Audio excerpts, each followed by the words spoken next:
जय हिंद दोस्तों, मैं हूं आपका दोस्त के बी और डेली करंट अफेयर्स के एक नए वीडियो में आप सभी का स्वागत है।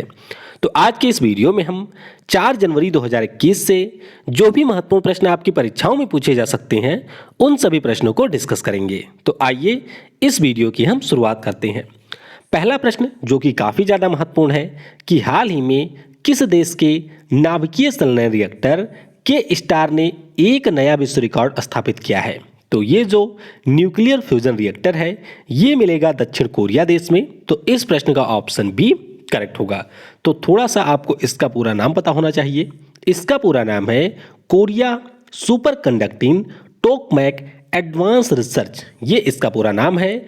और ये जो हमारा रिएक्टर है वह न्यूक्लियर फ्यूजन के ऊपर आधारित है। सामान्य तौर पर जो भी आपको परमाणु भट्टियां या फिर न्यूक्लियर प्लांट मिलेंगे वह हमारे न्यूक्लियर फिजन के ऊपर आधारित होते हैं, जिसे हम लोग नाभिकीय विखंडन कहते हैं। और इसमें हम लोग रेडियो एक्टिव एलिमेंट का प्रयोग करते हैं। तो कुछ समय पहले अगर आपको याद हो तो हम लोगों ने एक आर्टिफिशियल सन के बारे में डिस्कस किया था जिसको शुरू किया था चीन ने। तो उसी प्रकार का एक रिएक्टर है दक्षिण कोरिया में। और इसने रिकॉर्ड क्या बनाया, तो इस रिएक्टर ने 20 सेकंड के लिए 100 मिलियन सेल्सियस के तापमान को अचीव कर लिया था, जो कि वर्तमान में जो हमारे सूर्य का तापमान है उससे यह 6.6 टाइम्स ज़्यादा है। तो ये आप ध्यान रखेंगे कि 20 सेकंड के लिए यहाँ पर इस रिएक्टर ने 100 मिलियन सेल्सियस के तापमान को प्राप्त किया है। तो दक्षिण कोरिया की बात करते हैं तो राजधानी आपको सियोल में मिलेगी। मून जे इन यहाँ के हैं राष्ट्रपति और यहाँ की मुद्रा का नाम है साउथ कोरियन वन। और जो हम लोगों ने चीन के बारे में डिस्कस किया था उसका नाम था HL2M टोकामैक रिएक्टर। तो आपको यही ध्यान रखना है कि ये जो हमारे रिएक्टर होते हैं इनमें मुख्य रूप से वह क्रिया करवाई जाती है जो हमारे सन में होती है। सन में कौन सी क्रिया होती है, तो वह आपकी होती है नाभिकीय संलयन। और वही अब क्रिया करवा करके यहाँ पर इन रिएक्टर में ऊर्जा उत्पन्न की जाती है। और आने वाले समय में टारगेट रखा गया है कि दुनिया में जो भी हमारी ऊर्जा की नीड होगी उनको हम लोग इसी प्रकार के रिएक्टर की सहायता से पूरा करेंगे। तो ये आप यहाँ से ध्यान रखेंगे। इस वीडियो की जो PDF है वह आपको मिल जाएगी टेलीग्राम के ऊपर। तो टेलीग्राम पर आप सर्च करेंगे KV गुरुजी, जहाँ से आप इसके PDF को डाउनलोड कर सकते हैं। और वीडियो अगर आपको पसंद आता है तो इसे लाइक करने के साथ अपने सभी दोस्तों के साथ में शेयर जरूर करिएगा। अगला प्रश्न है DGCI यानी कि drug controller general of India ने भारत में किस कंपनी द्वारा निर्मित कोविड-19 के वैक्सीन के आपातकालीन स्थिति में प्रयोग को मंजूरी दी। तो ये जो दोनों वैक्सीन हैं, एक बनाया है सीरम इंस्टीट्यूट ऑफ इंडिया ने और दूसरा बनाया गया है भारत बायोटेक के द्वारा। तो इस प्रश्न का ऑप्शन सी करेक्ट होगा। तो ध्यान रखिएगा कि जो हमारे यहाँ पर DGCI है उनके द्वारा अभी हमारे देश में 2 वैक्सीन के आपातकालीन स्थिति में, यानी कि अगर कोई इमरजेंसी वाली कंडीशन होती है तो वहाँ पर प्रयोग को मंजूरी मिली है। तो पहली वैक्सीन है जिसका नाम है कोविशील्ड। तो ये जो वैक्सीन है इसे डेवलप किया था ऑक्सफोर्ड विश्वविद्यालय और एस्ट्राजेनेका ने। और निर्माण कौन कर रहा है, तो सीरम इंस्टीट्यूट ऑफ इंडिया इसे कर रहा है मैन्युफैक्चर। दूसरी वैक्सीन का नाम है भारत बायोटेक के और इसका नाम है कोवैक्सीन। तो ध्यान रखिएगा अभी DGCI के द्वारा इन दोनों के आपातकालीन स्थितियों में उपयोग को मंजूरी दी गई है। और 2 जनवरी से हमारे यहाँ पे जो कोविड-19 के टीके हैं उसके लिए ड्राई रन की भी शुरुआत हो चुकी है। तो ये हम लोगों ने ऑलरेडी डिस्कस किया हुआ है। अगला प्रश्न है कि जनवरी 2021 में इंडियन मेडिकल एसोसिएशन के नए अध्यक्ष कौन बने। बस सिंपली आप ध्यान रखेंगे कि डॉक्टर JA जयलाल। क्या नाम है, डॉक्टर JA जयलाल। ये हमारे इंडियन मेडिकल एसोसिएशन के नए अध्यक्ष बन गए हैं। और स्थान किसका लिया है, तो डॉक्टर राजन शर्मा का इन्होंने स्थान लिया है। IMA की बात करते हैं तो ये हमारे भारत के डॉक्टरों का एक संघ है जिसकी स्थापना 1928 को हुई थी और मुख्यालय आपको मिलेगा नई दिल्ली में। तो ये इलेक्ट हो गए थे अक्टूबर महीने में ही, लेकिन अब फाइनली जाकर के इन्होंने अपने पदभार को ग्रहण कर लिया है। तो आप ध्यान रखेंगे कि इंडियन मेडिकल एसोसिएशन के नए अध्यक्ष बनी हैं डॉक्टर JA जयलाल। अगला प्रश्न है जनवरी 2021 में इनमें से किसने 5 ब्रांड पैरामीटर के साथ डिजिटल भुगतान सूचकांक जारी करने की घोषणा की है। तो ये घोषणा की गई है हमारे यहाँ के केंद्रीय bank reserve bank of India के द्वारा। तो इस प्रश्न का ऑप्शन A करेक्ट होगा। यानी कि रिजर्व बैंक ऑफ इंडिया ने ये कहा है कि हम लोग प्रत्येक 6 माह के अंतराल पे जो भी देश में कैशलेस लेन देन होता है, यानी कि जो आपके डिजिटल लेन देन होते हैं उनके ऊपर डिजिटल पेमेंट इंडेक्स को जारी करेंगे। तो इसमें 2018 को, यानी कि जो हमारा 2018 है उसे बेस ईयर माना जाएगा, यानी कि उसी की तुलना में यहाँ पर कंपेयर किया जाएगा कि किस प्रकार से जो हमारे देश में कैशलेस लेन देन है उसमें वृद्धि हुई है। तो आरबीआई के द्वारा इसके बारे में घोषणा की गई है। तो ध्यान रखिएगा 5 पैरामीटर होंगे जिनके आधार पर इन्हें जारी किया जाएगा। तो वैसे इतना डीप में आपसे नहीं पूछा जाएगा, लेकिन फिर भी थोड़ा सा आपको इन 5 पैरामीटर के बारे में पता होना चाहिए। तो एक हमारा पेमेंट इनेबलर 25%, दूसरा है payment infrastructure demand side factor, तो ये 10% रहेगा। Payment infrastructure supply side factor, तो इसको 15% काउंट किया जाएगा। पेमेंट परफॉर्मेंस ये होगा 45% और कंज्यूमर सेंट्रिसिटी तो ये होगा 5%। तो इसी के आधार पर आरबीआई ने ये घोषणा की है कि हम लोग डिजिटल पेमेंट इंडेक्स को जारी करेंगे। बाकी आरबीआई की बात करते हैं तो 1 अप्रैल 1935 को इसकी स्थापना हुई थी। मुख्यालय आपको मिल जाएगा मुंबई में। वर्तमान में इसके हमारे गवर्नर हैं शक्तिकांत दास। 4 इसके होते हैं उप गवर्नर, जिनमें से एक अभी नियुक्त हुए हैं जिनका नाम है एम राजेश्वर राव। तो इनका नाम आप जरूर ध्यान रखेंगे। बाकी 3 अन्य कौन हैं, तो एक है बीपी कानून को, एक हमारे हैं एम के जैन और एक हमारे हैं माइकल देवव्रत महापात्रा। तो ये 4 इसके उप गवर्नर हैं। अगला प्रश्न है, जनवरी 2021 में बांग्लादेश और भारत के किस राज्य के बीच मैत्री सेतु के जल्द शुरू किए जाने की घोषणा की गई है। तो ये शुरू होगा बांग्लादेश और त्रिपुरा के बीच में, यानी कि इस प्रश्न का ऑप्शन ए करेक्ट होगा। तो हमारे यहाँ की जो national highway and infrastructure development corporation limited है, यानी कि NHIDCL, इसके द्वारा 2017 में ही इस ब्रिज के निर्माण की शुरुआत की गई थी। कब? 2017 में 128 करोड़ की लागत से इसका निर्माण किया जा रहा है। और ये जो ब्रिज होगा जिसका नाम है मैत्री ब्रिज, ये दक्षिण त्रिपुरा को बांग्लादेश से जोड़ेगा। किससे? बांग्लादेश के रामगढ़ से ये जोड़ेगा। तो आप इसके बारे में ध्यान रखेंगे। तो 2019 में ही इसे शुरू किया जाना था, यानी कि इसे ओपन किया जाना था, लेकिन कोविड-19 के कारण काम में थोड़ा सा डिले हो गया और इसी के कारण अब घोषणा हुई है कि अगले कुछ माह के भीतर ये जो हमारा ब्रिज है वह बन करके तैयार हो जाएगा। फिर बात करते हैं कि इस ब्रिज से फायदा क्या होगा। तो आइए इसको हम लोग थोड़ा मैप के जरिए समझते हैं। तो यहाँ पर आप देख सकते हैं ये है बांग्लादेश और बांग्लादेश के पूर्व में आपको मिलेगा त्रिपुरा राज्य। अब मान लीजिए हमें भारत से कोई सामान भेजना है, कहाँ पर? यहाँ पर है मिजोरम। मिजोरम में भेजना है तो देखेंगे अगर हम लोग रोड साइड से जाते हैं तो इतना लंबा ट्रैवल करने के बाद में फिर हम यहाँ पर पहुँचेंगे। तो इसीलिए भारत सरकार की 2 महत्वपूर्ण परियोजनाएं हैं। एक तो है कलादान मल्टी मॉडल प्रोजेक्ट, जिसके अंतर्गत हम लोग अपने कोलकाता में जो हल्दिया है या फिर जो हल्दिया पोर्ट है इसको जोड़ देंगे म्यांमार के सिद्धवे पोर्ट से, और इसके बाद में यहाँ पर नदी के माध्यम से, रोड के माध्यम से हम लोग उत्तर पूर्वी राज्यों में आसानी से सामान भेज सकते हैं। और वैसे भी जो हमारा यहाँ पर जल परिवहन होता है वह अन्य प्रकार के परिवहन से सस्ता होता है। तो एक तो ये फायदा होता है म्यांमार से जब हम जोड़ जाएंगे। दूसरा यहाँ पर अगर हम लोग त्रिपुरा से जोड़ देंगे बांग्लादेश को तो उस स्थिति में हमें ये फायदा होगा कि यहाँ से हम लोग चिटगांव पोर्ट को एक्सेस कर सकते हैं और उस स्थिति में यहाँ से हम लोग माल चिटगांव पोर्ट के माध्यम से उत्तर पूर्वी भारत के जो हमारे राज्य हैं वहाँ पर पहुँचा सकते हैं। तो इसीलिए हम लोगों ने कुछ समय पहले भी पढ़ा था कि जो फेनी पुल है जिसका निर्माण फेनी रिवर के ऊपर किया जा रहा है वह भी त्रिपुरा के सबरूम को बांग्लादेश से जोड़ेगा और उसी प्रकार से यह भी मैत्री सेतु बन रहा है। तो इसके बारे में भी आपको ध्यान रखना है। बाकी बांग्लादेश की बात करते हैं तो राजधानी इसकी आपको मिल जाएगी ढाका में। पीएम यहाँ की है शेख हसीना और मुद्रा यहाँ की है टका। अगला प्रश्न है, भारत के किस शहर में विश्व के पहले क्रिप्टो बैंक यूनिकास को लॉन्च किया जाएगा? तो ध्यान रखिएगा, महत्वपूर्ण प्रश्न है। पहला जो क्रिप्टो बैंक होगा पूरी दुनिया का, ये शुरू किया जाएगा जयपुर में। तो इस प्रश्न का ऑप्शन डी करेक्ट होगा। अब ये बैंक शुरू करेगा कौन? तो एक यूके की फर्म है जिसका नाम है कासा और एक है हमारे भारत की जिसका नाम है United multi state credit cooperative society of India. तो क्रिप्टो करेंसी के बारे में हम लोगों ने पहले भी कई बार पढ़ा हुआ है कि यह एक ब्लॉकचेन टेक्निक के ऊपर आधारित करेंसी होती है, यानी कि इसमें हम लोग डिजिटल तरीके से लेन देन करते हैं और कोडिंग में इसका लेन देन किया जाता है।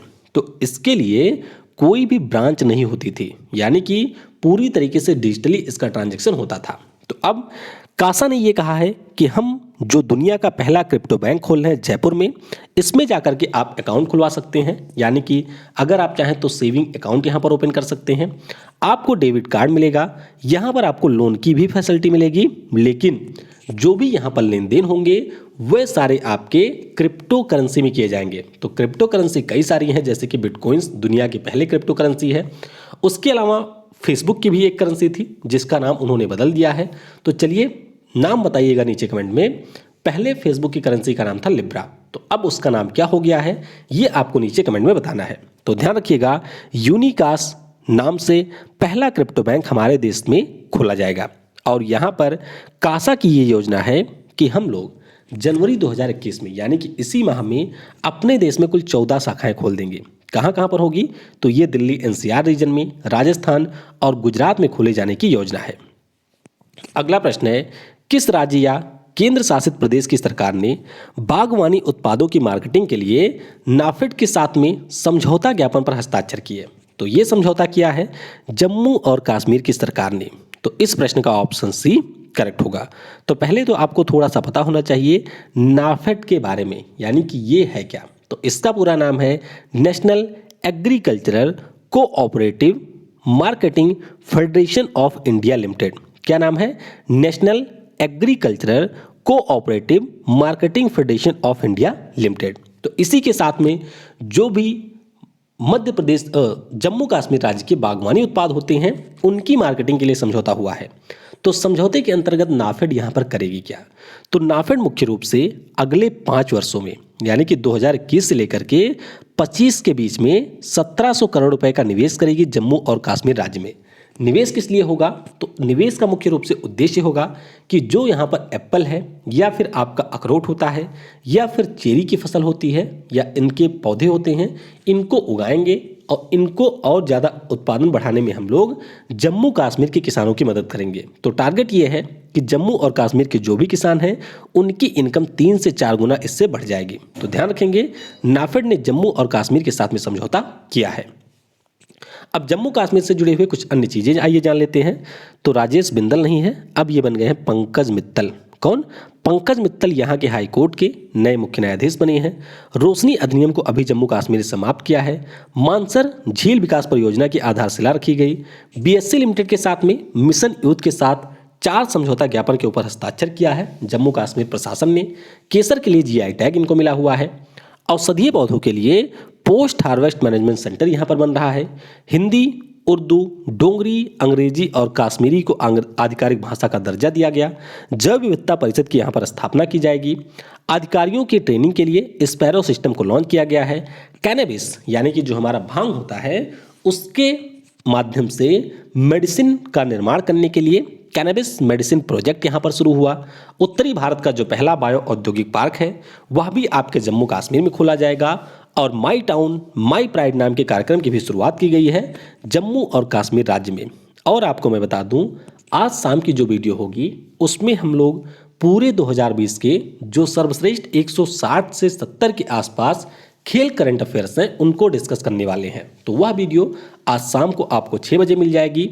और कल की जो वीडियो होगी वह आपके लिए काफ़ी ज़्यादा स्पेशल होने वाली है। स्पेशल इसलिए होगी क्योंकि पिछले 1 साल में यानी कि जनवरी 2020 से दिसंबर 2020 के बीच में जो भी हमारे पड़ोसी देशों से जुड़े हुए करंट अफेयर्स हैं उनको हम लोग डिस्कस करेंगे। तो दोनों वीडियो आपके लिए काफ़ी ज़्यादा महत्वपूर्ण होंगे। वीडियो को देखने के साथ आप अपने दोस्तों के साथ में इसे शेयर जरूर किया करिए। अगला प्रश्न है, जनवरी 2021 में भारत की जो पहली महिला शिक्षक थीं जिनका नाम था सावित्रीबाई फुले जी, तो इनकी जयंती मनाई गई। तो आपको बताना है कि यह जयंती कब मनाई गई। तो ये मनाई जाती है प्रत्येक वर्ष 3 जनवरी को। तो इस प्रश्न का ऑप्शन बी करेक्ट होगा। तो 3 जनवरी 1831, कब?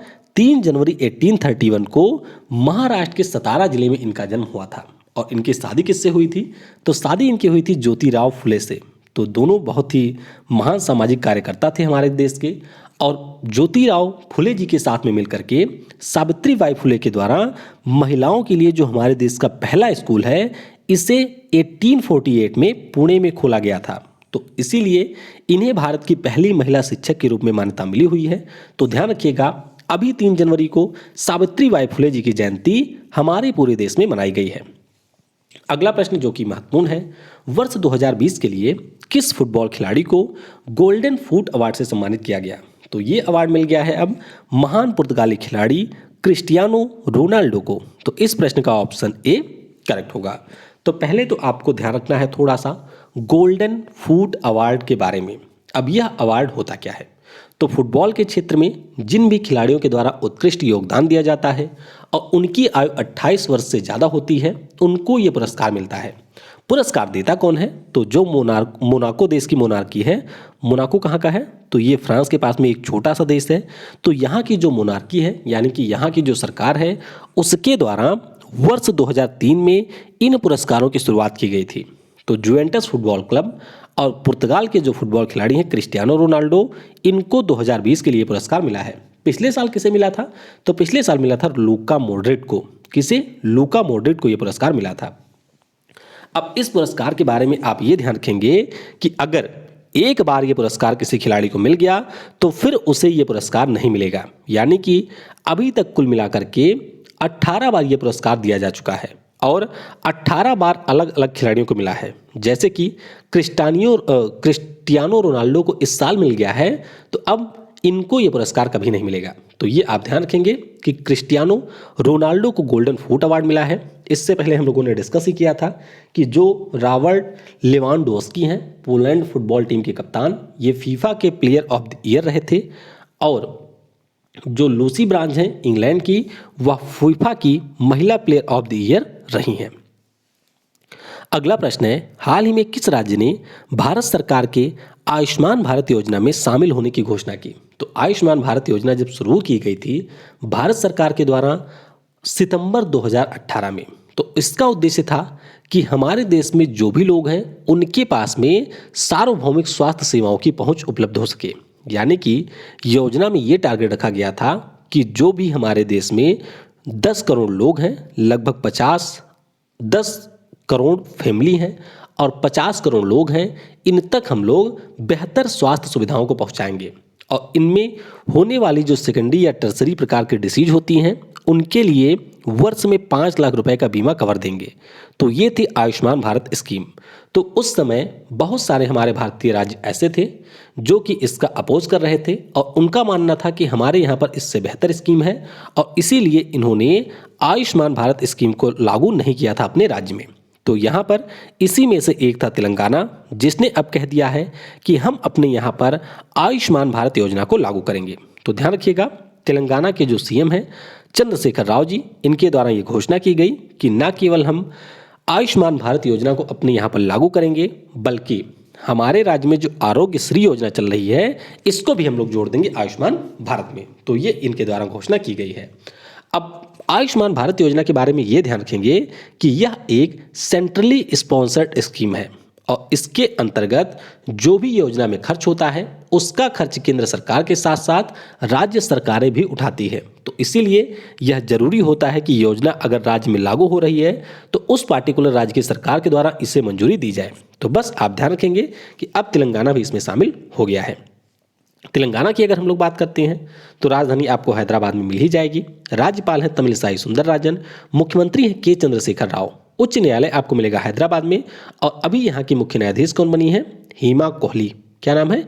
हीमा कोहली यहाँ की मुख्य न्यायाधीश बन गई हैं। और राघवेंद्र सिंह चौहान की बात करती हैं तो ये भाई साहब चले गए हैं उत्तराखंड में। कहाँ पर चले गए हैं? उत्तराखंड के ये नए मुख्य न्यायाधीश बने हैं। स्थापना इसकी 2 जून 2014 को भारत के 29वें राज्य के रूप में हुई थी। टाइगर रिजर्व आपको 2 मिल जाएंगे, अमराबाद और कवल। 2 यहाँ के बहुत ही प्रमुख त्यौहार हैं, एक है बतुकम्मा और एक है बोनालू। तो कई बार परीक्षाओं में पूछे जाते हैं, इनके बारे में आप याद रखेंगे। अगला प्रश्न है, जनवरी 2021 में प्रकाशित पुस्तक सबरीमाला बिजनाना कोसम, इसका विमोचन किसने किया? तो बहुत ज़्यादा महत्वपूर्ण पुस्तक नहीं है। ध्यान रखिएगा, आरिफ मोहम्मद खान, जो कि इस समय केरल राज्य के गवर्नर हैं, उनके द्वारा इस पुस्तक का विमोचन किया गया। लिखा किसने है? तो के.एस. विजयनाथ जी के द्वारा इस पुस्तक को लिखा गया है। बाकी अगर हम लोग बीबी हरिचंदन की बात करते हैं, यानी कि विश्वभूषण हरिचंदन, तो आंध्र प्रदेश राज्य के ये राज्यपाल हैं जो कि भारत के सबसे ज़्यादा उम्र के राज्यपाल हैं। तमिलिसाई सुंदरराजन की बात करते हैं तो ये तेलंगाना के हैं। और बाजू भाई वाला ये हमारे कर्नाटक राज्य के राज्यपाल हैं। अगला प्रश्न है, जनवरी 2021 में भारत ने किस देश के साथ परमाणु प्रतिष्ठानों की सूची का आदान प्रदान किया है? आदान प्रदान नहीं है, ये है आदान प्रदान। तो ये किया है हमने पाकिस्तान के साथ में। तो इस प्रश्न का ऑप्शन बी करेक्ट होगा। और अगर आपको याद हो तो पिछले साल भी हम लोगों ने 1 या 2 जनवरी के करंट अफेयर्स में इस प्रश्न को डिस्कस किया था, यानी कि ये जो परमाणु प्रतिष्ठानों की सूची का आदान प्रदान है वह भारत और पाकिस्तान के बीच में प्रत्येक वर्ष होता है पिछले 30 सालों से। कब ये शुरू हुआ था? तो इसकी शुरुआत हुई थी 21 दिसंबर 1988 को, जब भारत के पीएम राजीव गांधी और पाकिस्तान के पीएम बेनजीर भुट्टो इनके बीच में एक समझौते के ऊपर हस्ताक्षर हुआ था। समझौता क्या था? तो समझौता था agreement on the prohibition of attack against nuclear installation and facilities. तो इसके अंतर्गत यहाँ पर एक समझौता हुआ था। समझौते में ये कहा गया था कि जो ये दोनों देश हैं ये लोग अपने यहाँ के न्यूक्लियर हथियारों में कमी करेंगे, जैसा कि इन लोगों ने किया नहीं और ज़्यादा ही बढ़ाए। इसके अलावा ये भी कहा गया था कि अगर कोई युद्ध जैसी स्थिति होती है तो उस स्थिति में दोनों देश किसी भी देश के जो भी परमाणु ठिकाने होंगे उनके ऊपर किसी भी प्रकार का कोई हमला नहीं करेंगे, ना ही किसी दूसरे देश से करवाएंगे। और सबसे जरूरी बात इसमें यह थी कि प्रत्येक वर्ष दोनों देश अपने अपने देशों के जो भी परमाणु ठिकाने हैं उनके बारे में जानकारी दूसरे देश को देंगे, यानी कि पाकिस्तान अपने यहाँ के परमाणु ठिकानों की जानकारी भारत को देता है और भारत अपने यहाँ की पाकिस्तान को देता है। सबसे अच्छी बात जो इसकी रही है कि जब से ये समझौता प्रभाव में आया है, यानी कि दोनों देशों की संसद ने इसे रेटिफाई कर दिया, उसके बाद से कभी भी इस समझौते के अंतर्गत दोनों भी देशों के द्वारा इसका उल्लंघन नहीं किया गया है। यानी कि स्थितियां कैसी भी हों, 1 जनवरी के दिन दोनों देश इसको बहुत ही ईमानदारी के साथ में निभाते हैं। तो पाकिस्तान की बात करते हैं तो यहाँ पर आप देख सकते हैं ये है हमारा पड़ोसी देश पाकिस्तान, जिसके साथ में हमारा राजस्थान, गुजरात, राजस्थान, पंजाब, जम्मू कश्मीर और लद्दाख केंद्र शासित प्रदेश सीमा बनाते हैं। पाकिस्तान के साथ में सीमा की हमारी लंबाई है 3323 किलोमीटर और इसे हम लोग रेड क्लिफ रेखा के नाम से जानते हैं। बाकी पाकिस्तान की बात करते हैं तो ये आप इसका मैप देख सकते हैं, बिल्कुल कुत्ते के समान है। राजधानी आपको इस्लामाबाद में मिलेगी। मुद्रा यहाँ की है रुपया। प्रधानमंत्री है इमरान खान, राष्ट्रपति है आरिफ अलवी और यहाँ की संसद का नाम है मजलिस-ए शूरा। तो इस तरीके से जो भी हमारे मुख्य प्रश्न थे उनको हमने डिस्कस किया। अब आइए कुछ अन्य चीज़ें भी जान लेते हैं। तो पिछले कई दिनों से यह न्यूज़ में है कि असम राज्य की जो सरकार है उसने अपने सभी जो राज्य में मदरसे हैं उनको सामान्य स्कूलों में बदलने के लिए एक विधेयक प्रस्तुत किया है, यानी कि एक बिल प्रस्तुत किया है। और इस बिल के पास हो जाने के बाद में जो भी राज्य के मदरसे हैं वे एक सामान्य स्कूल में बदल जाएंगे। टेस्ला कंपनी यानी कि इलोन मस्क वाली जो कंपनी है इसने ये घोषणा कर दी है कि 2021 से हम लोग भी एंटर करेंगे भारत के मार्केट में, यानी कि भारत में आने की घोषणा कर दी है टेस्ला मोटर्स ने। और सेबी के द्वारा रिलायंस इंडस्ट्रीज के ऊपर 40 करोड़ रुपए का जुर्माना लगाया गया है। तो बस आप इतना ध्यान रखेंगे कि रिलायंस इंडस्ट्री और इसके जो वर्तमान में अध्यक्ष और एमडी हैं यानी कि मुकेश भाई अंबानी, इनके ऊपर 40 करोड़ रुपए का जुर्माना लगाया गया है सेबी के द्वारा। कल मैंने आपसे पूछा था कि दिसंबर 2020 में जो फीफा अंडर 20 पुरुष विश्व कप 2021 है इसके आयोजन को रद्द किया गया। तो ध्यान रखिएगा ये आयोजन किया जाना था इंडोनेशिया में। कहाँ पर? इंडोनेशिया में आयोजन किया जाना था। अब यह 2021 के बजाय 2023 में आयोजित किया जाएगा। आज की वीडियो से आपके लिए प्रश्न है, हाल ही में प्रकाशित पुस्तक your best day is today के लेखक कौन है? तो इस प्रश्न का उत्तर आपको नीचे कमेंट सेक्शन में देना है। आई होप वीडियो आपको पसंद आया होगा। Thanks for watching. जय हिंद, जय भारत और सबसे जरूरी, पढ़ेगा भारत तो बढ़ेगा भारत।